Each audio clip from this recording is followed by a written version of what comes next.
Hello, and welcome to Executive Edge, where insights meet action. Brought to you by Hartman's team of Executive Advisors. This video series delivers thoughtful takes and expert analysis on the top trends shaping technology, business, and industry. Designed to fit into your busy schedule, each episode runs 20 minutes or less, breaking down the innovations, risks, and opportunities that matter most. No fluff, just the insights you need to stay informed and ahead of the curve. Let's dive in. Welcome, everyone, to today's episode of Executive Edge, where we explore the most pressing technology and business leadership topics in under 20 minutes. I'm joined by two of Hartman's financial service leaders. First up, we've got Matthew Gill, a seasoned CIO advisor who's led IT strategy for banks and credit unions, helping them align technology investments with growth, risk, and operations. Welcome, Matt. Hi, thanks, Lauren. We also are joined by Shea Gabrielleschi, a relationship executive who partners with CEOs and COOs to make sure IT is driving performance and competitive advantage, making sure IT is not just seen as an... Welcome, Shea. Thank you. Our topic today, guys, why IT still feels like a cost center for financial services companies, and how can we fix that? Thank you both for joining us. I'll start things off with a very important question for you both. As we see IT budgets going up, many executives are still seeing IT as overhead. It still feels like a cost center. What's reinforcing this perception? Well, that's a great question, Lauren. I'll start with the obvious, is that most of the banking related clients that we deal with, as we approach them, oftentimes their IT strategy is really not a strategy and a plan. It's a list of IT projects that, although they may be necessary steps and projects, they're not necessarily tied to the business. And so that's why, from what I see, executives get frustrated and IT becomes to feel like a drag on the business versus supporting it, is because there's a disconnect there. They're not talking to one another. The business is not talking to IT in certain instances. Matt, what do you see on your end? Yeah, I think throughout my time doing this role with multiple organizations, I think a lot of what you said is true, Shea.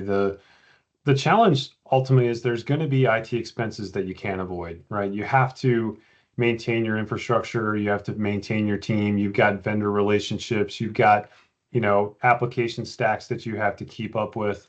But I think a lot of times that gets just really noisy, and it just seems like what we have to do gets in the way of what we want to do.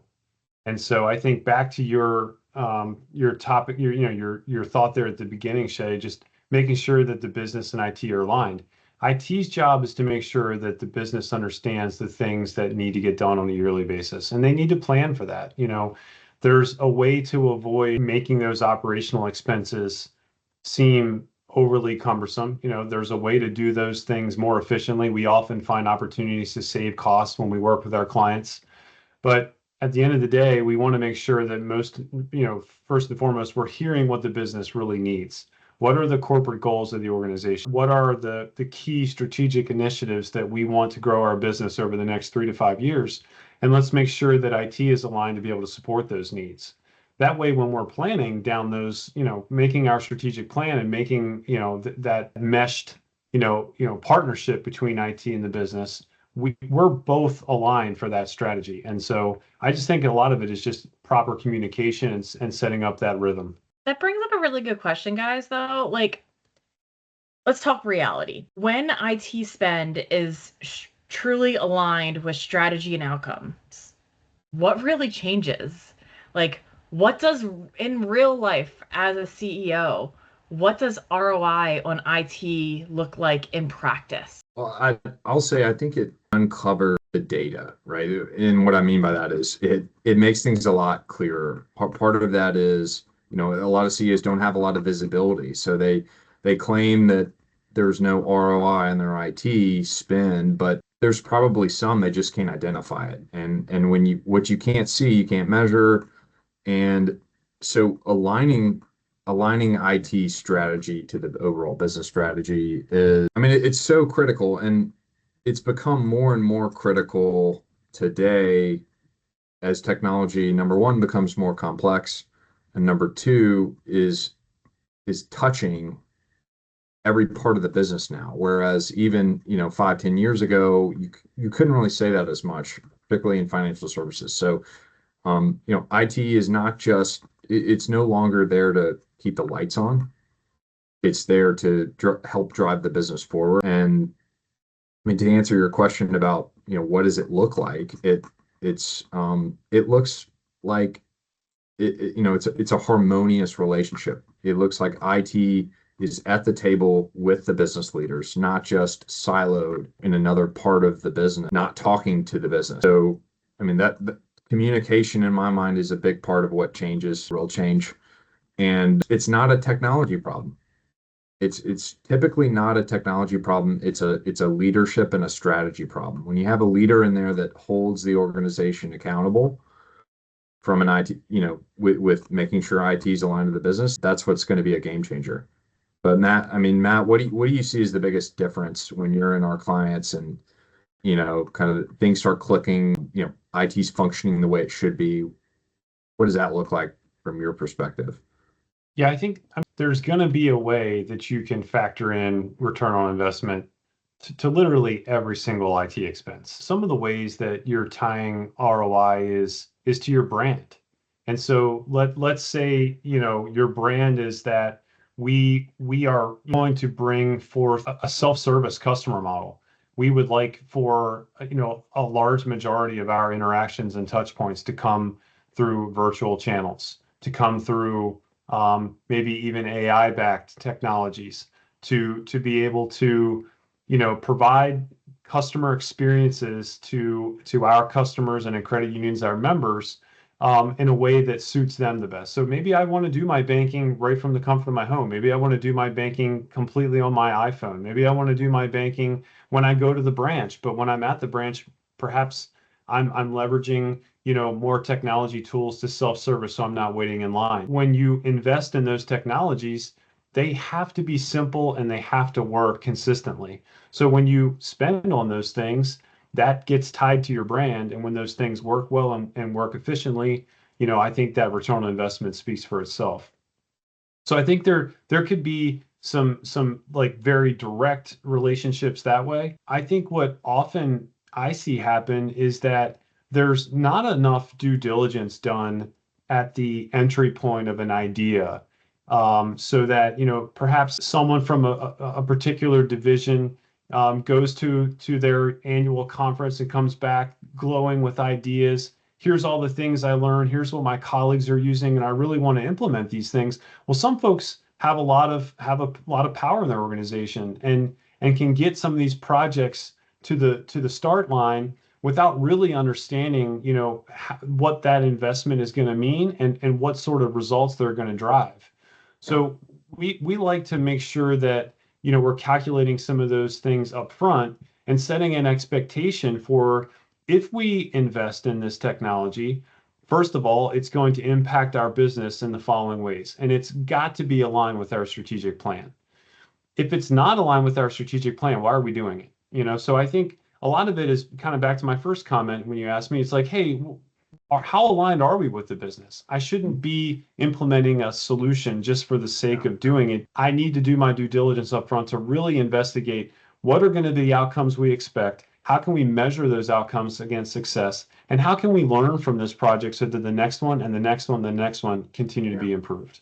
That's such a good word of caution there, Matt. And as you're saying that, I couldn't help but think about AI and how AI is driving all these new products, these shiny solutions that, many of them are awesome, but the CEOs, they come back from these conferences. Hey, I met with this awesome product, AI driven. Look at all the things it can help us with.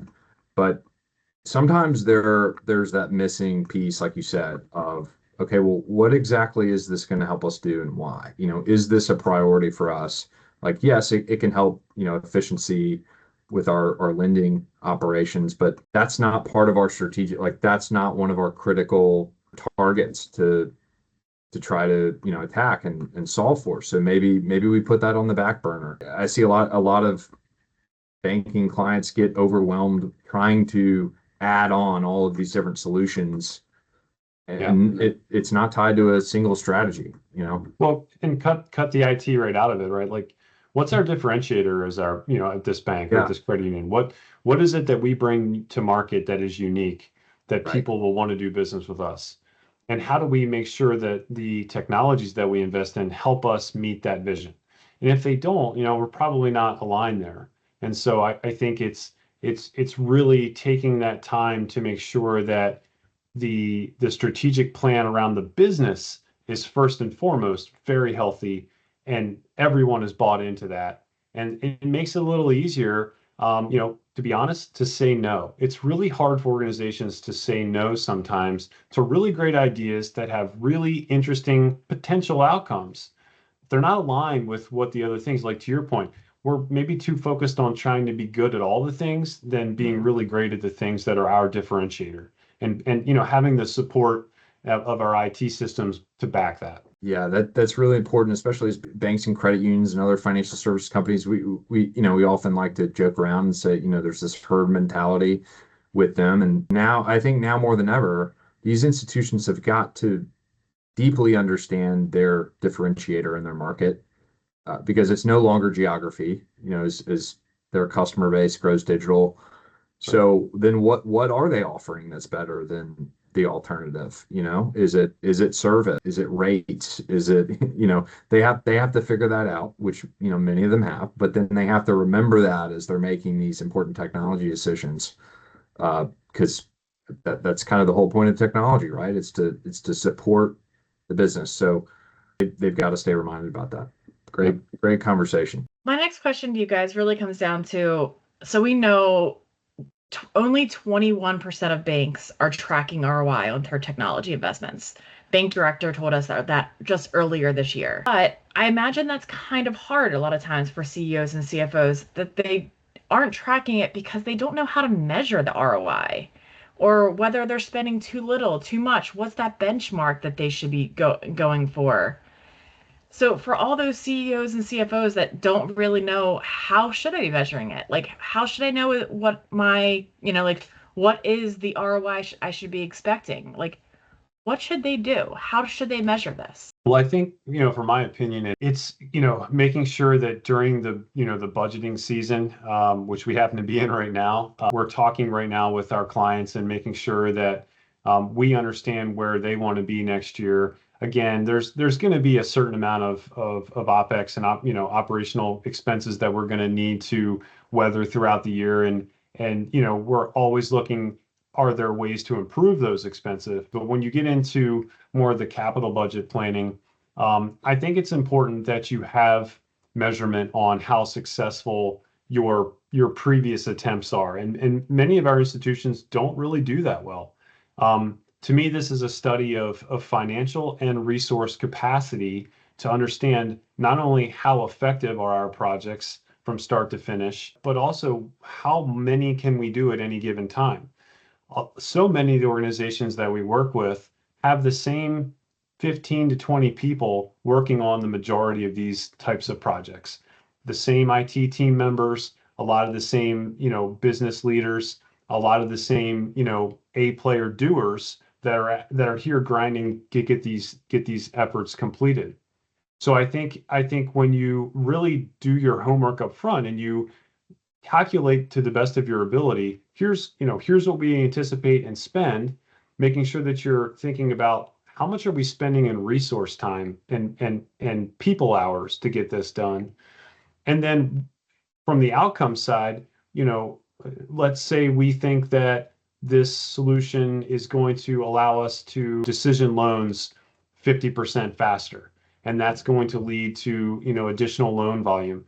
I think at least some form of ballpark number that you can really hold yourself accountable to is important, so that 6 months after that, initial project goes to the finish line, you've got a way to track that. And I think then that's one instance, but then you track that across the macro level to really kind of understand, how valuable the decisions that you're making are leading to outcomes in your business. Well said. All right.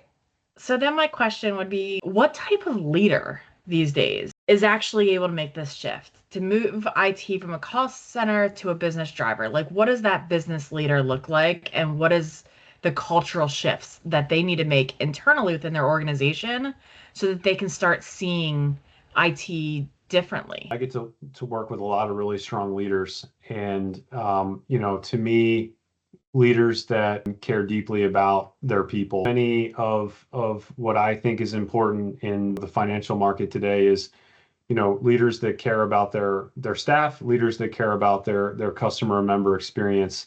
Everything else kind of falls in line from those two things. And so when I think about aligning those strategic pillars, number one, it's a leader who understands what they're going to do and how they're going to drive their business. And they have, strong conviction around what I want and how we're going to get there. And then it's someone who's able to really listen to subject matter experts that bring ideas to them and work within, their areas of experience and expertise to help, make the big machine go. And so, for me, when I'm representing IT to those sort of leaders, it's imperative to me that they understand the why behind why we need to spend on, this operational expense that might seem really high. And the reason is that I want to make sure that we have, a certain level of dependability. And I'm a big you get what you pay for guy. There's sometimes it's not a great idea to cut corners. It's not a great idea to go for the cheapest thing because then you're buying it twice, or it's constantly giving your team headaches and resource challenges and what have you. So I just really think that it's looking for opportunities to run your business efficiently, which obviously all of our business leaders are interested in doing, and tying a lot of those decisions around a very highly aligned process within IT. And that's the world we work in. It's we have to talk about it. We have to be aligned. We have to make sure that you understand why we need to do these things, and that we also, as a team, understand why maybe sometimes we have to say, no, we can't do that right now because we need to invest over here to grow our business. How do we figure out how to do that? I've got to move my priorities away from maybe this year. We spent a whole lot of money in some of those core operational expenses, some of the foundational elements of our program, so that next year we're not going to be able to spend as much there. We're going to choose to spend more in programs that are going to help aid our business. Those AI strategies like Shea talked about, everybody wants that right now. Well, how much investment are we going to put into that? So I think, when I think about that alignment, it's really quality conversations, making sure everybody brings what they need to the table and talks about it frequently. Communication is so important. And a leader that can effectively communicate with the CEO and the COO and CFO and has the respect of that group too, from a business acumen perspective, and not just technology, but to me that's very well put, Matt. And I think those are really good characteristics of a strong IT leader. We really are big in promoting governance, promoting what we often refer to as an investment committee, so that there is a decisioning board that is helping to understand the ideas that are being brought to the table, what their impact to the organization would be, what their ROI is going to be, what the people and resources needed to make things go. That committee is really responsible for setting not only a yes/no response, but also a timeline, a prioritization to really champion that idea from start to finish and make sure that it's a fit. It's never just my decision. It's typically not just the CEO's decision. It's a group of people that are working cohesively to make sure we're making the best calls for that particular FI. Wonderful. My last question to both of you. Can you give one bit of advice to an executive who still sees IT as a cost center? What would your one piece of advice be to them? I would say look at your leadership that's responsible for IT and accountable for technology strategy at your organization, and look to that person, because ultimately it's got to come from that person, and that sets the standard from the top down. And if that person is not strategic, then that's likely where your problems lie You can't outspend bad strategy. So you can double your IT investments, and you'll likely double your problem if you don't have a good leader that's setting the strategy. Yeah, well said. For me, I guess the first thing that came to mind was let's talk, right? Who is let's get together and let's discuss, where your challenges are. But as Shea said, I mean, can your IT leader give you, within the right ballpark, what the strategic goals of the business are? Are you including that person, by the way, in your strategic conversation? If IT is running, kind of off on its own in a silo and not really being provided the insight that they need to make the right decisions, well, I think there's also some self-reflection that has to go into that too from that business leader. So at Hartman, we are so incredibly big on alignment between, business and IT. And there are no IT projects, there are only business projects, and we believe vehemently that our only job in IT is to support the success of the business. We would not have jobs if it weren't for successful business. So a lot of that is just peeling back that onion a little bit and making sure that, two individuals can see eye to eye on the why, like I said before. And I think, so much of that resolves a lot of these issues, not overnight. It takes time, but I think with some patience and some real effort, we find great success that way, and I think our track record speaks for itself. Thank you both, Matt, Shea. Honestly, your expertise today was wonderful. And thank you to our listeners for joining us today for Executive Edge. If you liked this episode, be sure to like and subscribe for more industry insights and to learn more about Hartman Executive Advisors and how we're helping financial institutions align IT and business outcomes. To hear more, visit us at hartmanadvisors.com. And thank you for joining us today. Thank you.